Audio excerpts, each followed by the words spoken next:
Hello ladies and gentlemen, toy enthusiasts and those new to Tough Nerd Toys LLC. I'm your host Uncle Nerd and welcome to another episode of Busted Open. Busting it open since 2007.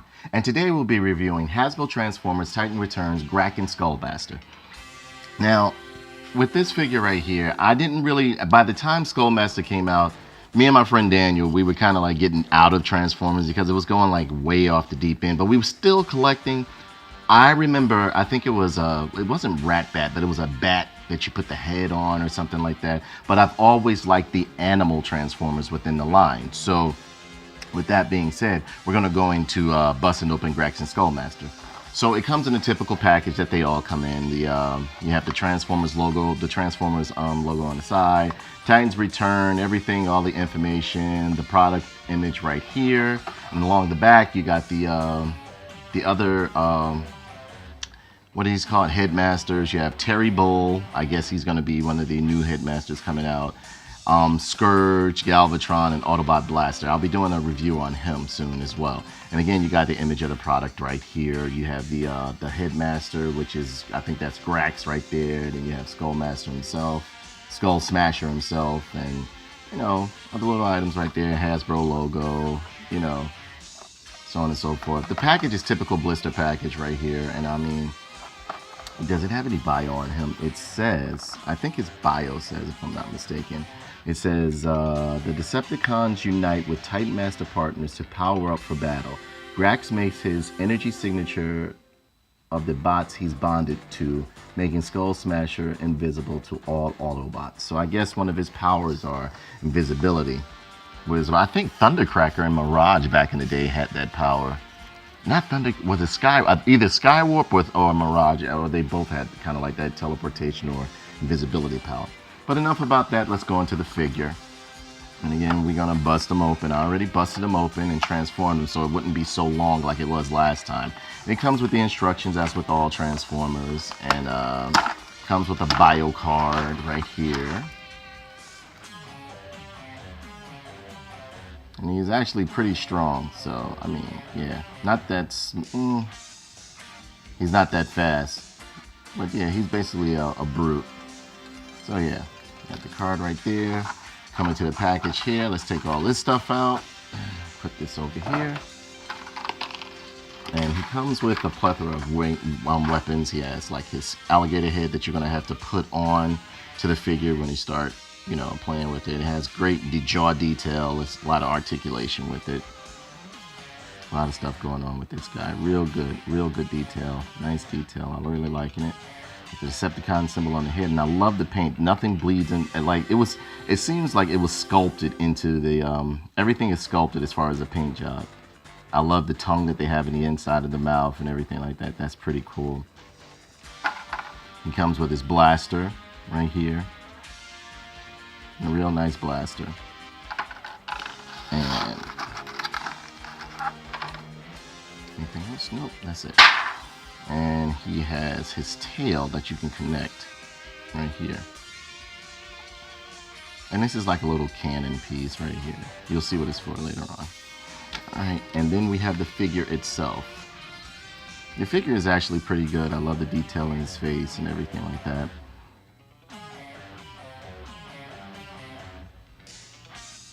He has great paint scheme. I love the paint scheme. Nothing's bleeding. Actually, I like this character out of the Titans Return line. He's actually pretty good. He has the bendable knee on single hinge knee, feet. You know, the typical articulation, thigh twist right here, ball joint in the crotch and everything. Arm goes all the way around, I guess. Yeah, arm goes all the way around. It bends at the elbow. They twist at the wrist, so on and so forth. It's actually pretty good. The head articulation is pretty decent too, you know. There's a lot going on with this figure that's pretty good. What else? We can see that he has, what? This little backpack here, that's where the headpiece right here fits right onto him. I think it goes on like that. Yeah, you snap that in, so when you go to transform him. Yeah, you can look at him, you know, he has nice detail on him. Really good detail. I really like him. I have the Decepticon insignia right along in here.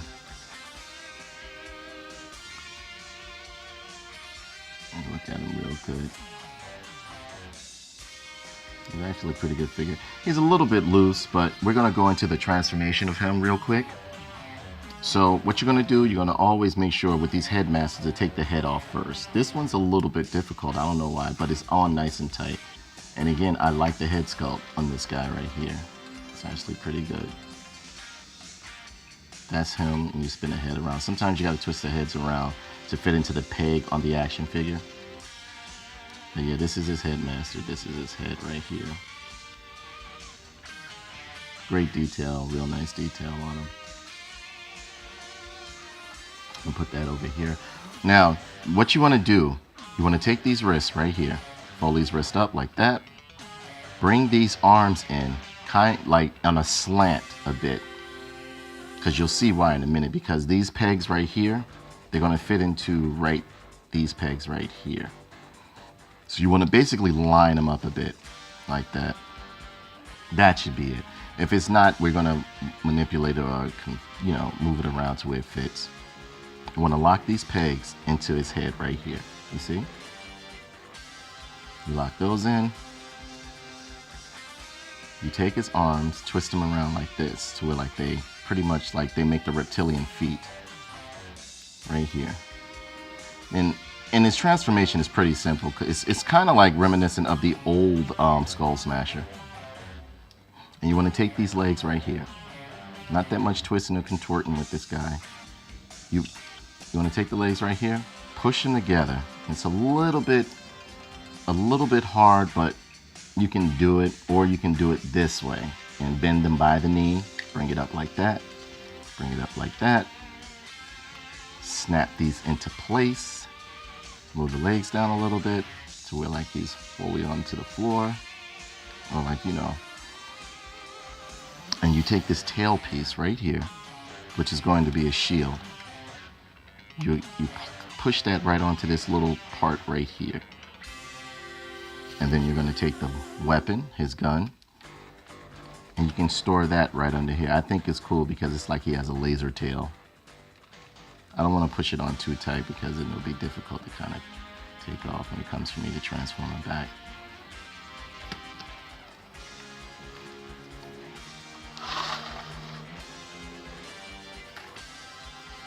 And then what we're going to do is take his headmaster, put him in the seating position like this. And right here, it's weird, but they made it into like a rubbery type. Like right here, they made this into like his cockpit for his headmaster, where you can see the seat inside. This piece right here is like rubber. I guess that was, I don't know. I guess they did that to kind of like hint at him being an alligator or whatever the case may be. And you sit the headmaster right inside just like that. And you close the hatch. You can do a little bit better job than that, but like, you know, let me see. You want to stay set? There we go. Okay, let's see if you stay like this. Okay, there we go. You sit him inside like that.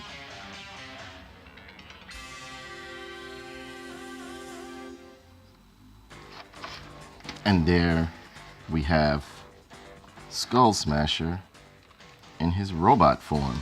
No, in his reptilian crocodile form. I think it's a crocodile because the nose seems a little bit narrower and long. But then again, who knows, you know.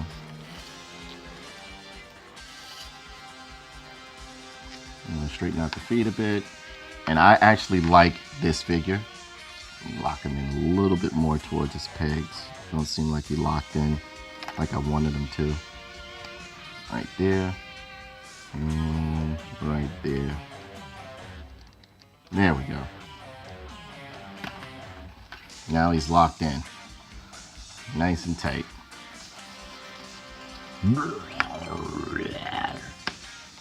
And he's actually pretty long too. I mean, like, I would say he's like, let's give it a little measurement of him and his robot, in his reptilian form. He's like 10 inches long. From snout to tail. Yeah, he's about 10 inches, yep. With the gun sticking out. He's a nice, I love the size of him. I love the size of him. Galvatron should have been this tall. Great detail, great articulation within him. Like, you can like open his mouth and everything like that. Tail sways back and forth, and of course, you know, like with all Transformers, especially with these newer ones, you got to give them a nice little squeeze with basically all of these Transformers, these newer ones, because they don't seem to stay together too well. But I mean, like, his legs they have articulation. I love the way they did the claws right here. The paint scheme is nice. I mean, like, they got the green, and I guess you can call this pink going on, you know. He has a nice Decepticon symbol. His mouth has articulation, so you can bite down on other Autobots or other Decepticons that piss him off. And he's actually pretty good. Pretty good. You can actually play with this one too without him worrying about him coming apart. And again, if you give him a good squeeze, he will definitely give you the playtime that you're looking for. Like, you know, he'll stay in his robot form. Like, you know, just go around him, squeeze him here, squeeze him there, squeeze him there, so on and so forth. And you got a good Decepticon. You have a very good Decepticon. I like this one. I like Skullsmasher,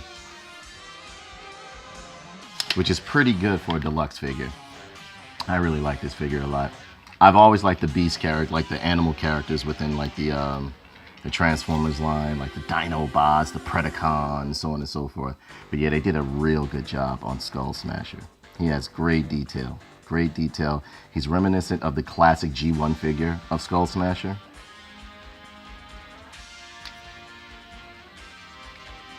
He has great playtime.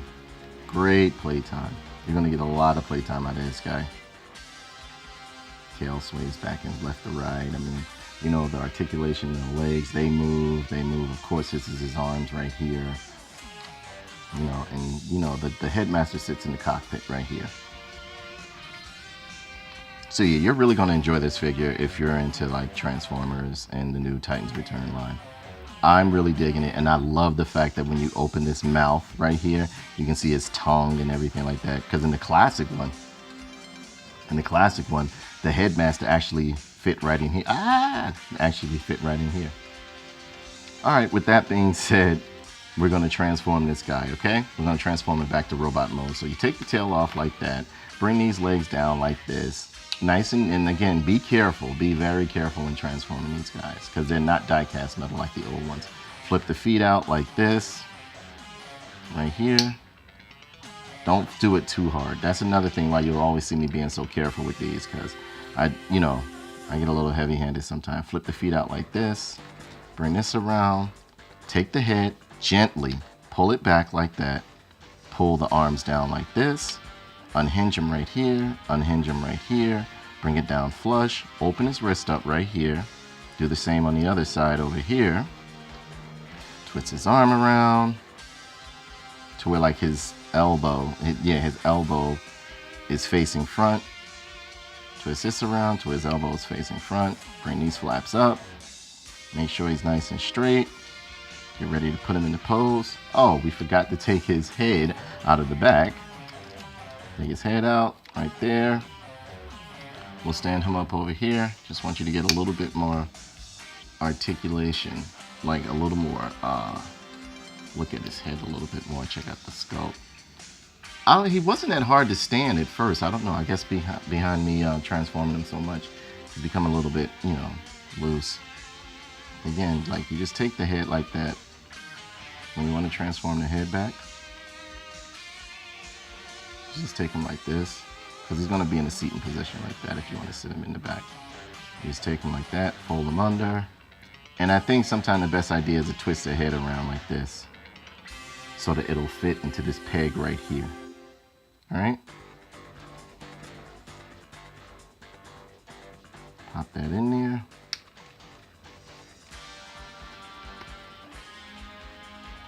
And you have him in his robot mode, but I'm going to show you how you can like do so many things with the weapons, okay? You can do a lot of things with the weapons.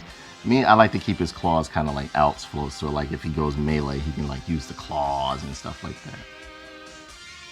So what you want to do here, gently, again, gently pull this gun out right here. You can put it in his hand, but I'm going to show you something that you can do with it. You can actually make this into like a little gun station for his headmaster. If you push the head, or like put the gun right here, and then you take the headmaster. Again, be gentle with these, because the plastic is very, very, very, very delicate. Spin his head around, and I think you can make it into like a little docking station for him to have a little gun turret thing going on.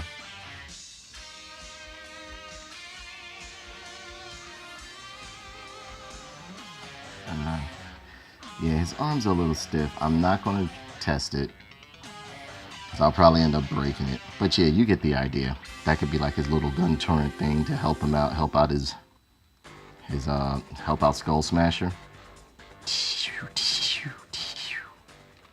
There we go. So with that, we put the head back like this. Puts his head back around. Again, I love the sculpt that they did on his face. Loving it. Absolutely love it. Trying to get this to focus a little bit. There we go. Sculpt on his face is amazing.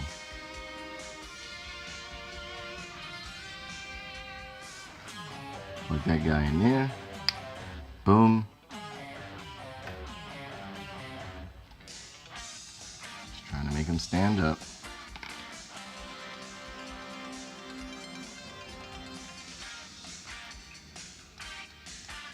Take this weapon, put it in his hand.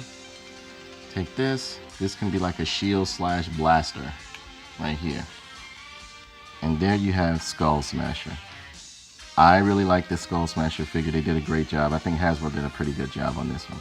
Again, Scourge and Galvatron is something to be desired in my opinion. But they did the other ones within the line okay, except for I don't like the fact that they did what's that? A body resculpt, where they use the same body for Sentinel Prime that they're going to use for Astro Train. I instantly saw Astro Train when I looked at Sentinel Prime. So I might not be reviewing him. If I do, it'll just be, I don't know. I'll probably do him as a giveaway if I do pick him up, because I don't want to keep him. But with that, you know, look at him one last time. Skullsmasher is actually a pretty good figure. I like it. I really like it a lot. It has great detail. You know, I like the bulkiness or like the thick look to him. And again, in robot form, he stands about, I would say like in scale with the others, he's about, yeah. No, he's actually like 5.5 inches. Yeah. Yeah, he's actually 5.5 inches, but you'll actually love him.